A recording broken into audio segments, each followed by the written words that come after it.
Umuthi tabarĩra-inĩ ya gwithĩrania matura turatwĩkania ngurumo na ng'ongo nginyagia kaunti-inĩ ya Naikuru itũra-inĩ rĩa mũtukanio gĩcigo kĩa ũmbunge kĩa Njoro. O kĩambĩrĩria gũkũ kuoĩkaine ta Mũrefu, rĩtwa rĩa Nyakeru ũrĩa wegwatĩire mũgũnda ũyũ, na thutha ũcio rĩtwa rĩu rĩgĩcenjia na gwĩtwo mũtukanio. Mbere gũkũ kwarĩ kwa mũthũngũ.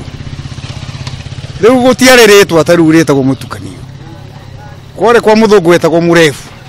Gwetagwo kwa Mũrefu. No rĩrĩa gĩthire nĩguo mũtukanio waingĩrire.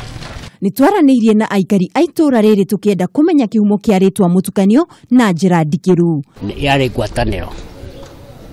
Kĩka Kĩmanirĩ nowe warĩ chairman akĩgũra mũgũnda ũyũ kuma kwĩ mũthũngũ. Rĩu akiuga mũgũnda ũyũ rĩ ũgwĩtwo mũtukanio. Gũtirĩ kabira ĩtekũgira mũgũnda ũrĩkũ ũyũ. Mwĩroreri wa Kameme TV rĩu nĩ warĩkia kũmenya kũrĩa rĩtwa mũtukanio rĩaumire, na ũũ nĩ thutha wa andũ ngũrani a kuma ndũrĩrĩ ngũrani kũgũra mũgũnda ũyũ na magĩcagũra rĩtwa mũtukanio rĩrĩa rĩmanyitithanagia. Handũ-inĩ ha Kameme TV kuma gũkũ itũra-inĩ rĩa mũtukanio kaunti-inĩ ya Naikuru, njĩtagwo Mwĩhaki wa Ndogo.